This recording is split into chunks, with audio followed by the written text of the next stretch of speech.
오래전에 노마의 복음이 들어갔어요. 그때까지만 해도 이 노마는 다신교의 나라였습니다. 지금도 이 노마에 가면은 만신전이라는 것이 있다고 그럽니다. 만신전이 무엇이냐? 많은 신들, 이 땅에 있는 모든 신들을 한 곳에 모아서 놓은 그런 신전입니다. 이처럼 노마는 다신교의 나라였습니다. 그런데 그곳에 복음이 들어가자 그 다신교가 무너지고 하나님 한 분을 믿는 기독교 국가가 되어진 것입니다. 또 오래전에 독일에 복음이 들어갔습니다. 예수님을 알기 전에 독일은 이 게르만족 또 야만인의 그런 땅이었습니다. 복음이 들어가자 그 나라에 칸트 또 바하, 핸델 그리고 종교개혁의 역사가 일어난 것입니다. 오래전에 영국에 복음이 들어갔어요. 복음이 들어가기 전에 이 영국은 바이킹의 나라 또 해적의 나라였습니다. 그런데 복음이 들어가자 영국이 변화되어지기 시작합니다. 대영 제국이 되어지고 의회가 세워지며 청교도의 나라가 되었던 것입니다. 1620년 120명의 청교도들이 미국 땅으로 들어갔습니다. 그때까지만 해도 이 미국은 인디언의 나라였습니다. 그런데 복음이 들어가자 그곳에 아브라함 링컨 같은 위대한 인물들이 일어났고 민주주의의 꽃이 피우고 정치 경제적으로 지금은 세계를 주도하는 그런 나라가 되었던 것입니다. 지금으로부터 140여 년 전, 지지난주에 말씀드렸죠. 이 땅에 복음이 들어왔어요. 그때까지만 해도 한국은 미신과 우상의 나라였습니다. 그런데 복음이 들어오자 세바란스 병원이나 그리고 이하 여대가 생기고 독립운동, 계몽운동, 또 문화운동, 인권운동, 한국이 달라졌습니다. 모든 것의 변화의 시작에 바로 예수 그리스도의 복음이 있는 줄로 믿습니다. 사랑하는 성도 여러분, 이 세상을 변화시키는 가장 좋은 방법이 무엇인지 아십니까? 대통령이 아닙니다. 정치가 아닙니다. 복음인 줄로 믿으시기를 바랍니다. 이 세상을 바꾼 것은 정치가 아니고 경제가 아니고 예수 그리스도입니다. 할렐루야. 오늘 본문은 하나님의 선교가 이제 예루살렘과 유다의 경계를 넘어서 사마리아까지 간 위대한 역사를 보게 되어집니다. 그것은 놀랍게도 핍박과 함께 시작되었다는 것이지요. 오늘 1절 말씀에 보면 이렇게 시작하지요. 1절 말씀 다 같이 한번 읽어볼까요? 사울은 그가 죽임당함을 마땅히 여기더라. 그날에 예루살렘에 있는 교회에 큰 박해가 있어 사도 외에는 다 유다와 사마리아 모든 땅으로 흩어지니라. 예루살렘 교회의 집사 스데반의 순교가 있었습니다. 바로 이 7장에 기록되고 있죠. 그는 논리 정연한 믿음의 고백과 함께 예수님처럼 장렬하게 순교를 당합니다. 핍박은 거기에서 끝나는 줄로 생각했습니다. 그러나 그것이 아니었습니다. 수도 스데반 집사가 죽는 것을 계기로 인해서 유대인들은 더더욱 기독교를 핍박하는 일에 앞장서기 시작한 것입니다. 그런데 여러분, 선교는 이런 핍박과 함께 시작된다는 것이에요. 이것이 참 하나님의 방법이었습니다. 고난 없이도 선교가 이루어지면은 좋은데 선교의 역사를 보면은 반드시 그곳에 핍박이 있었다는 것입니다. 우리나라도 맨 처음에 토마스 선교사가 대동강으로 성경을 가지고 들어왔는데 그곳에서 참수형을 당합니다. 이런 수없이 많은 선교사들의 죽음과 피를 통하여 이 땅에 선교의 역사가 시작이 되어졌던 것이에요. 고난 없이 선교가 이루어지면 얼마나 좋습니까? 그런데 반드시 이 선교는 고난과 함께 동행한다는 것이었습니다. 문제는 고난과 핍박이 올 때 어떻게 하느냐입니다. 크게 네 가지 반응입니다. 하나는 핍박입니다. 사울이 대표적이지요. 그는 유대인의 밖에 편승하여 믿는 사람들을 핍박하는 일에 앞장섰습니다. 오늘 3절 말씀 한번 읽어볼까요? 사울이 교회를 잘멸할세 각 집에 들어가 남녀를 끌어다가 옥에 넘기니라. 여기서 이 잔멸했다 이 말은 어떤 의미냐면 원문에 보면은 그 원문의 뜻을 풀이하면은 포도원에 마치 멧돼지 한 마리가 들어가서 포도를 완전히 짓밟아 버리는, 포도원을 못 쓰게 해버리는 바로 그런 것을 의미합니다. 사울이 그렇게 했다는 것이에요. 두 번째로는 스데반을 장사하는 사람들입니다. 2절 말씀 읽어볼까요? 경건한 사람들이 스데반을 장사하고 위하여 크게 울더라. 여기서 울었다 이 말은 가슴을 치면서 울었다 이 말입니다. 그냥 몇 방울 눈물을 흘리고 그것으로 끝나는 것이 아니고 가슴을 치며 애통하는 사람들, 이 경건한 사람들이 있었다는 것입니다. 또 핍박과 함께 세 번째 사람들은 사도들입니다. 사도들은 예루살렘 교회가 핍박을 당할 때에 교회를 지켰다. 오늘 1절 말씀 보면은 이렇게 말하고 있어요.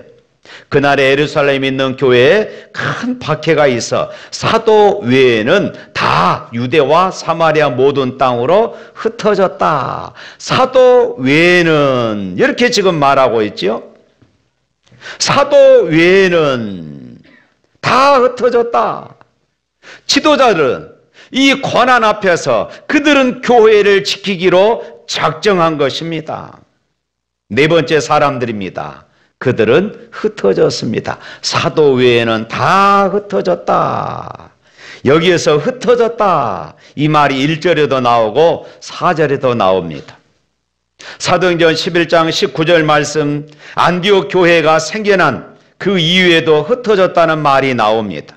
이 말은 이 핍박, 이 고난 때문에 성도들이 흩어졌다 하는 것을 말합니다. 그러나 단순히 흩어지고 단순히 퍼진 것이 아니었어요. 여기에서 사용되어지는 헬라어 동사 디아스페이로라는 말은 농부가 밭에 씨앗을 뿌리는 것을 의미합니다. 그러니까 이들이 흩어지면서 그냥 흩어진 것이 아니라 복음의 씨앗을 가지고 흩어졌다는 것을 의미합니다. 이들이 가는 곳곳마다 복음의 씨앗을 뿌리며 흩어져는 그런 삶을 살았다는 것을 의미하고 있는 것입니다. 그냥 무서워서, 그냥 핍박이 두려워서 그들이 흩어졌다는 것이 아니라 예수 그리스도의 복음을 가지고 그들이 흩어져서 그들이 사는 곳곳마다 또 복음을 전하고 그 복음의 씨앗을 뿌리며 살았다는 것을 의미하고 있는 것입니다. 그렇습니다. 선교는 다른 것이 아니에요. 복음의 씨앗을 뿌리는 것입니다. 이번에도 우리가 탄자니아에 선교를 가면서 옥수수가루 1000포대를 나누었습니다. 그런데 단순히 옥수수가루 1000포대 나누는 것이 중요한 것이 아니라 그것을 매개로 하여서 예수 그리스도의 복음을 전하는 것이었습니다. 바로 그것이 하나님의 역사인 것입니다. 사랑하는 성도 여러분, 선교의 주인은 하나님이십니다. 오늘 본문의 주인공은 빌립으로 등장합니다. 사실 이 사도행전 8장 전체의 주인공은 빌립 집사입니다. 그가 사마리아로 갔고 그가 광야로 가서 또 에디오피아 내시에게 복음을 전하기도 합니다. 그래서 언뜻 보면은 8장의 빌립만 보이지요. 그러나 여러분, 이 8장의 배후에는 하나님이 역사하고 있음을 봅니다. 왜 그렇습니까? 필립은 원래 선교사가 아니었잖아요. 필립은 사도행전 6장에 보면은 7 집사 중 하나입니다. 그가 믿음과 성령이 충만한 사람인 것은 분명하지만은 그런 선교사는 아니었습니다. 선교의 꿈을 안고 선교 훈련을 받거나 일찍부터 선교에 헌신한 사람은 아니었습니다. 그는 다만 하나님 앞에 충성스러운 종이었을 뿐입니다. 그런데 어느 날 하나님의 감동이 그에게 임한 것이었습니다. 자기 동료 스데반이 순교하는 것을 보면서 스데반도 저렇게 주님을 위해서 순교를 했는데 나는 어떻게 주님을 위해서 살아갈까 고민하기 시작합니다. 그럴 사이에 핍박은 더 심해지고 그의 마음속에 하나님의 감동은 더 크게 다가오기 시작합니다. 에루살렘을 떠나라. 에루살렘을 떠나라. 그리고 내가 지시하는 곳으로 가라. 그래서 그는 그 감동을 받고 무작정 떠납니다. 무작정 떠났던 그 현장이 바로 빌립에게 있어서 선교의 현장이었고 복음의 현장이었던 것입니다. 여러분, 선교에 있어서 가장 중요한 것이 무엇일까요? 하나님의 명령에 순종하는 것입니다. 하나님의 계획과 경륜입니다. 선교는 내가 가고 싶은 곳으로 가는 것이 아닙니다. 내가 하고 싶은 것을 하는 것이 아닙니다. 하나님의 뜻이 먼저 있고 그 뜻이 성령의 감동을 통하여서 나에게 임하면은 내가 순종하는 것입니다.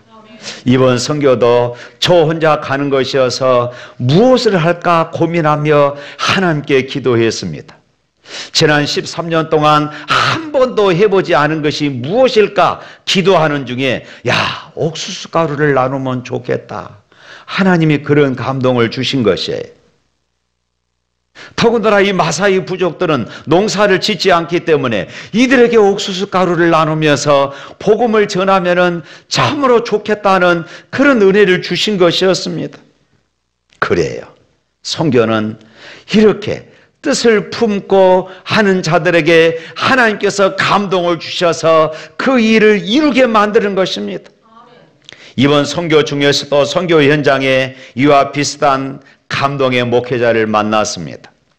치토고 교회 누베니 목사입니다. 그는 탄자니아 북쪽 도시에 있는 이 아루샤, 탄자니아의 제2의 도시라고 할 만큼 부유한 도시이고 또 애국인들이 많이 거주하는 관광 도시이기도 합니다. 또 그곳에 킬리만자로 산이 있기 때문에 많은 사람들이, 또 그곳에 가까운 곳에 세렝게티라고 하는 사파리가 있기 때문에 많은 관광객들이 모이는 그런 장소입니다. 그곳에서 한 300여 명 모이는 이 교회에서 목회하고 있었습니다. 탄자니아에서 300명 모이는 교회라면 안정되고 건강한 교회잖아요. 그런데 어느 날 하나님께 기도하는데 자꾸 하나님께서 자기에게 가라라는 것입니다. 이 아루샤를 떠나라, 이 교회를 두고 떠나라는 그런 감동을 자기에게 자꾸 주는 것이었어요. 이 목회자는 그 말씀에 순종해서 시골로 갑니다. 시골로 갔던 곳이 하필이면은 우리 사마리아에서 지었던 이 아루샤 교회 그 이웃 마을로 간 것입니다. 아르샤 교회에 방문하다가 이 사역자를 만나게 된 것이고 이 이야기를 듣게 된 것입니다. 그곳에서 아주 시골에서 이 아르샤 지역은 비가 오면 들어갈 수 없는 그런 곳이었지 않습니까? 큰 길에서 비포장 도로로 3시간 동안이나 달려야 하는 곳이 바로 그것이었습니다. 그런데 그곳에다 개척을 하고 있었던 것이에요. 너무나도 감동을 받았어요. 생각해 보십시오. 안정되고 평안한 그 교회를 놔두고 시골로 가서 개척해라. 하나님께서 저에게 이 샘물교회를 놔두고 너 저 섬에 들어가서 개척하라 그러면 저 못 갈 것 같습니다. 그런데 이 목회자는 순종한 것입니다. 저에게 이것이 얼마나 감동이 됐는가. 세상에 아프리카에도 이런 사역자가 있구나. 그렇습니다. 오늘 빌립도 마찬가지였어요. 빌립은 일찍이 선교사로 소홀한 적도 없고 선교 훈련을 받은 적이 없지만은 하나님이 어느 날 그에게 감동을 하니까 순종하지 않을 수 없었습니다. 빌립이 사마리아 지역으로 가고자 한 것도 아니었습니다. 사마리아는 당시 모든 유대인들이 가고 싶지 않는 곳이었습니다. 그런데 하나님이 감동하시니까 피할 수가 없었던 것이에요. 하나님이 자꾸 너 사마리아로 가라. 사마리아로 가라. 누가 보낸 것이에요? 하나님이 보내신 것이었습니다. 그렇게 하나님은 빌립을 사마리아로 보내시고 안디옥 교회에 바나바와 바울을 따로 불러 선교사로 보내시고 바울을 다시 마게도냐로 보내시고 리빙스톤을 아프리카에 보내시고 언더우드와 아펜젤레를 또 이 조선 땅에 보내시고 그리고 우리 샘물교회를 아프리카 탄자니아로 보내신 줄로 믿습니다. 사랑하는 성도 여러분, 선교의 주인은 하나님이십니다. 하나님이 감동하시고 하나님이 보내시고 하나님이 지키시고 하나님이 이루시고 하나님이 열매 맺게 하신 것을 믿으시기를 바랍니다. 오늘 본문을 보십시오.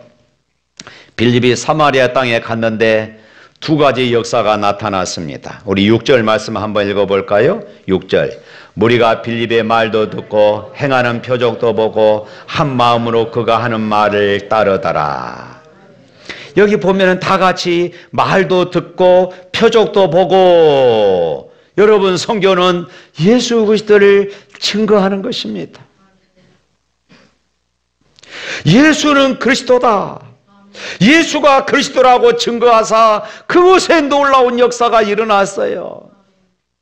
우리나라처럼 여러 가지로 이렇게 설교를 해서 설명하고 풀어서 해석하는 것이 아닙니다. 예수는 그리스도다.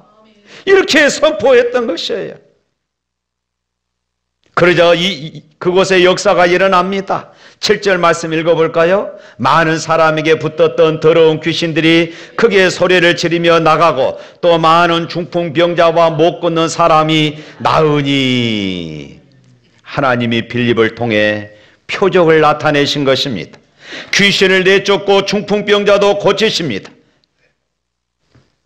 우리가 읽지는 않았습니다만 9절 이하에 보면은 마술사 시몬도 꼼짝 못하게 제압합니다. 왜 이렇게 합니까? 기적 자체, 표적 자체가 의미가 있는 것이 아니라 이것을 통하여 이 복음의 주인이 예수 그리스도라는 것을 드러내고자 하는 것이었습니다. 그리고 오늘 본문의 핵심입니다. 8절 말씀 다 같이 읽어봅니다. 그 성에 큰 기쁨이 있더라. 할렐루야. 이것이 바로 선교의 결론입니다. 이처럼 선교의 목적은 분명하게 말한 구절은 없습니다. 그 전에 이 성에 기쁨이 없었습니다. 그러나 예수 그리스도가 들어가자 그곳에 기쁨이 넘쳤다고 말합니다. 기쁨은 모든 삶의 능력이고 에너지입니다. 개인이 기뻐한 것이 아니라 그 성 전체가 기뻐했다고 이렇게 말씀하고 있습니다. 사랑하는 성도 여러분, 이번 아프리카 탄자니아에 저 혼자 다녀왔습니다. 그러나 혼자가 아니라 여러분들의 기도가 함께했고, 그리고 하나님이 함께 동행했음을 선교의 현장마다 역력하게 느낄 수가 있었습니다. 특별히 이번 선교는 비가 오면은 도저히 들어갈 수 없는 그런 지역들이었습니다. 만일에 비가 왔다면은 이번 선교는 하나도 감당할 수 없는 그런 지역이었어요. 예전에도 몇 번 들어가려다가 그 지역에 비가 와서 들어가지 못한 곳이 여러 군데가 있었거든요. 영상을 통해 봤듯이 이 첫 번째 사역은 마사의 음복화 교회 사역입니다. 옥수수가루를 옮기는데 차가 들어갈 수 없으니까 그 지역에 트랙터를 임대해서 트랙터를 통하여서 옥수수가루를 운반했습니다. 그리고 저는 오토바이를 타고 30분을 산으로 들어갑니다. 30분을 산길로 오토바이를 타고 가면은 과연 몇 킬로나 될까? 그런 생각을 해봅니다. 꽤 30분 동안 오토바이를 타고 가면은 꽤 먼 거리라 그렇게 생각할 수 있어요.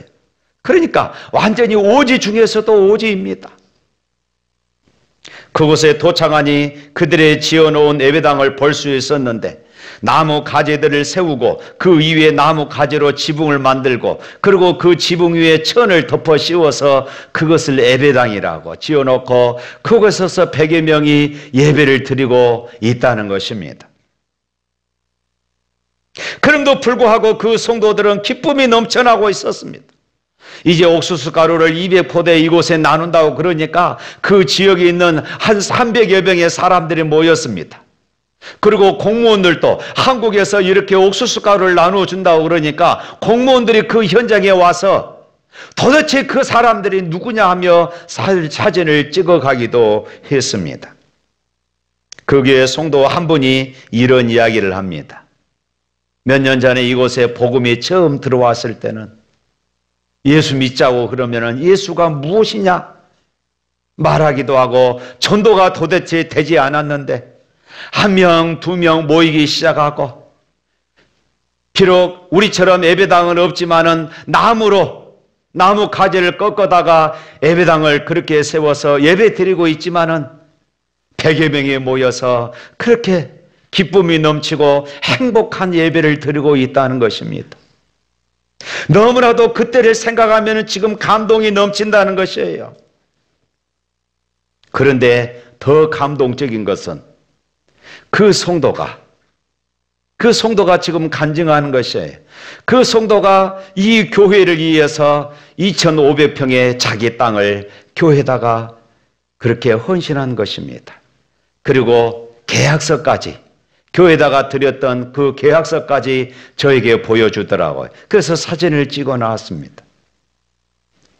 어찌나 제게 감동이 되든지 우리 샘물교회를 지으면서 여러분들이 헌신했던 그런 눈물들이 생각이 납니다. 그런데 우리 한국에만 그런 헌신자들이 있었던 것이 아니라 탄자니아에도 가난하지만은 자기 땅을 2,500평이나 교회에다가 헌신하는 그 이야기를 듣고 제가 가만히 있을 수 있어야죠. 하나님이 저에게 감동하신 것입니다. 네가 이곳에 교회를 세워라. 그래서 그 자리에서 제가 약속하고 왔습니다. 제가 이곳에 예배당을 세우겠습니다. 혹시 여러분들 가운데 감동이 되신 분들은 헌신할 수 있기를 바랍니다. 선착순입니다. 두 번째 사역은 마사이 장군배 교회입니다. 이것도 역시 예전에 맨 처음에 들어가고자 했을 때는 비가 와서 가지 못했던 곳입니다. 두 번째 들어갔을 때는 그냥 처음 가는 길에서 얼떨결에 2시간 동안 산고개를 한두 개 넘어서 들어가겠거니 생각을 했어요. 그런데 이번에는 제가 한번 산고개를 몇 개나 넘은가 한번 쉬어봤습니다. 그랬더니 21개를 넘더라고요. 21개의 산을 넘어서 그곳에 도착했고 그곳에 도착해서 더 이상 차가 들어갈 수 없으니까 이제 오토바이를 타고 또 20분을 더 들어가야만 했던 그런 장소였습니다. 이것도 역시 비가 오면 들어갈 수 없어요. 여기에도 200포대의 옥수수 가루를 나누었습니다. 그곳에서 성도들의 염소를 잡아서 구워주어서 오후 4시경에 점심 겸 저녁을 먹기도 했습니다. 파리떼들이 이루 말할 수 없었지만은 그들이 구워준 것이어서 그냥 이렇게 날리면서 같이 먹었습니다. 그런데 이 교회에 감동이 있었습니다. 옥수수 가루를 나누어 준다고 그러니까 그 전날부터 성도들이 예배당에 모여서 철야 기도를 했다는 것입니다. 그리고 제가 오후 1시에 여기 이곳에 도착을 했는데 그때까지 흩어지지 않냐고 기도하고 찬양하고 있는 것이에요. 여러분들이 그 광경을 봐야 하는데 제가 그 부분을 동영상으로 촬영해 왔어요. 다음 주에, 이번 주는 짧아서 보여드리지 못했습니다만은 다음 주에 또 보여드리도록 하겠습니다. 얼마나 그 열기가 뜨거웠던지. 어떻게 이럴 수 있었겠습니까? 옥수수 가루 때문이었을까요? 저는 아니라고 봅니다. 옥수수 가루 한 포대 받으려고 그들이 철하기도 하면서 오후까지 그렇게 그곳에 머물러 있었을까요? 아니에요. 바로 예수 그리스도의 십자가의 감동이 그들을 그 자리를 지키게 했던 것입니다.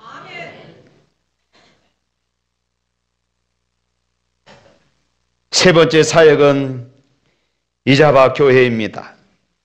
차를 타고 또 신장로를 3시간을 달려야 도착할 수 있는 곳입니다. 우리 교회 사마리아에서 지은 교회당입니다. 이곳에 봉선동 겨자식교회 권사님이 극동방송 설교를 들으시고 감동을 받은 모양입니다. 그래서 어떻게 해서 내 전화번호를 알고 전화해 왔어요. 탄자니아에 샘을 하나 헌신하고 싶다고. 그래서 작년에 그 샘을 팠는데 작년에 비가 와서 들어갈 수가 없었습니다. 그래서 이번에 그곳에 가서 옥수수가루를 나누면서 또 샘 준공식을 갖기도 했습니다. 네 번째 사역은 마사이 은가레 나이보 교회 헌당식입니다. 이 교회 역시 비가 오면 갈 수 없는 지역입니다. 2시간 동안 또 신장로를 지나고 계곡을 건너서 가야 하는 곳입니다. 그런데 이곳은 내가 한국어로 설교를 하면은 선교사가 그것을 스왈리어로, 탄자니아어로 이제 설교를 해석합니다. 그런데 이 사람들은 이 스왈리어도 알아들을 수 없고 자기 마사이 부족어만 알 수 있는 사람들이에요. 그래서 그 교회 사역자가 또다시 통역을 하다 보니까 제가 설교한 것이 전혀 감동이 안 되는 것이에요. 반응이 오지를 않는 것입니다. 그럼에도 불구하고 이들의 예배는 찬양과 마사이 부족 특유의 춤이 어우러졌고 흥겹고 은혜가 충만한 곳이었습니다. 사랑하는 성도 여러분, 아마 계산이 빠르신 분은 지금까지 옥수수 가루를 800포대 나눴는데 200포대는 어디다 까먹었을까? 목사님이 팔아먹지 않았을까? 생각하고 있을 것입니다. 이 나머지 200포대는 두 군데 100포대씩 나누어졌는데 시간이 없어서 그곳은 우리가 갈 수가 없었습니다. 마지막 사역으로 탄자니아 북쪽에 있는 도시, 아까 말씀드렸던 이 아루샤에서 사역하고 있는 사역자들을 초청해서 점심 식사를 대접하고 그들에게 또 봉투를 나누어 드리고 또 목회 이야기를 하는 그런 자리를 가졌습니다. 오랜만에 기름진 음식을 먹으니 이 사람들이 또 얼마나 많이 먹었겠습니까? 어떤 분들은 자기 집에 딸이 아픈데 딸 것을 싸가야 쓰겠다고 1인분을 더 시켜서 또 싸가시는 분도 계셨습니다. 한 분이 싸가니까 다른 분도 나도 싸가야 되겠다고 또 해서 또 견적이 꽤 나왔습니다. 11명의 목회자들을 참여했는데 그 중에 식사가 끝나고 이제 모든 교제가 끝나고 두 사람을 우리가 가는 방향이 같다고 그래서 태워가지고 갔습니다. 그런데 이분들이 가는 곳이 킬리만자로 산 쪽으로 한 2시간이 넘게 들어가는 곳이었어요. 우리 차로 가는 것이 2시간이지 이 사람들이 약속 장소까지 나오려면 차를 2-3번 갈아타고 나오니까 시간이 얼마나 걸리겠습니까? 생각해 보세요. 한국에서 온 목사가 정심을 사준다고 그러니까 우리 차로 2시간이지 2-3번 차를 갈아타고 나온다면 그들은 이른 아침부터 일어나서 서둘러서 와야 이 약속 시간에 이 장소에 올 수가 있었던 것입니다. 이렇게 생각해 보니 함께 차를 타고 가는데 제가 눈물이 났습니다. 하나님 감사합니다. 하나님 감사합니다. 이런 오지에서 이렇게 복음을 위해서 헌신하는 주의 일꾼들을 만나게 해주시니 감사합니다. 이들을 통하여 하나님 내 마음이 뜨겁게 해주시니 감사합니다. 그래서 또 제 가방을 열어서 금일봉을 또 전달했습니다. 너무 감사해서, 너무 좋아서. 사랑하는 성도 여러분, 이번 선교는 여러분들이 많이 후원해 주셔서 제가 만나는 모든 사역자들에게 10만 원씩 봉투를 만들어서 전달해 주었습니다. 후원해 주셔서 참으로 감사합니다. 우리가 세웠던 음진이 교회 이 목회자는 자녀가 7명이나 됐습니다. 제가 그랬어요. 얘 좀 그만 나가라. 이 사역자는 중학교 교사였는데 였다가 예수님을 만나서 교사직을 내려놓고 이 목회자가 된 사람입니다. 예전에 사줬던 소가 죽어버렸어요. 생계가 막막합니다. 그래서 이번에 소 한 마리를 사주고 왔습니다. 예전에는 우리 돈으로 100만 원이면 사줬는데 이제 물가가 올라가지고 800달러를 주고 새끼 뵌 젖소를 사주고 왔습니다. 우리 예배당 건축하는 것도 예전에 1000만 원이었는데 이번에 가서 보니까 1500만 원이라 들더라고요. 우리가 세운 키바 학교는 금년에 신입생들이 많이 들어와서 이제 전교생이 금년에 300명이 넘을 것이라는 그런 예상을 합니다. 들어오려는 학생들이 많지만은 교실이 부족하여 시험을 치러서 제한적으로 받고 있다는 거 지난번에 말씀을 드렸습니다. 물론 현재 증축하고 있지만은 교실이 부족한 상태입니다. 여러분들 계속해서 기도해 주시고 후원해 주시기를 바랍니다. 그렇지 않은 인재들을 우리가 세워야 합니다. 그렇지 않은 인재들을 우리가 만들어야 합니다. 그래서 탄자니아가 변하고 아프리카를 변화시킬 수 있는 이런 일꾼들을 우리가 만들어내야 하는 것입니다. 할렐루야! 이 학교에 아주 감동적인 일이 일어나고 있습니다. 매일 한 구절씩. 작년에는 제가 그 이야기를 듣지 못했는데 이번에 가보니까 매일 한 구절씩 성경 암송하는 그런 시간을 갖는다고 그럽니다.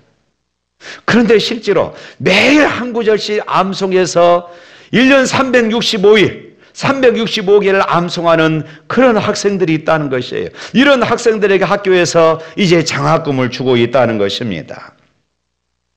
제가 그랬어요.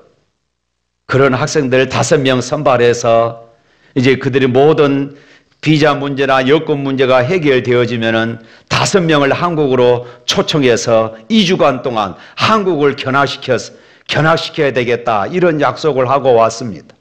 그렇게 해서 이곳에 많은 인재들이 이 학교에 모여들도록 하는 것이었습니다.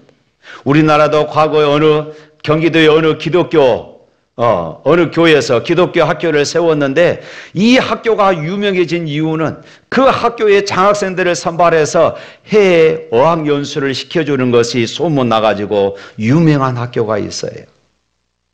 저도 탄자니아 이 학교를 그렇게 키우고 싶습니다. 기도할 수 있기를 바랍니다. 이번에 갈 때에 우리가 노트북 2대를 어떤 분이 새 것을 사주셔서 전달했습니다.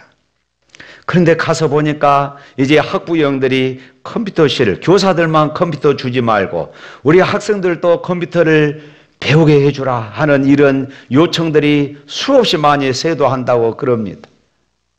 그래서 컴퓨터 20대를 컴퓨터 반을 만들었으면 하는 이런 요청이 있었습니다.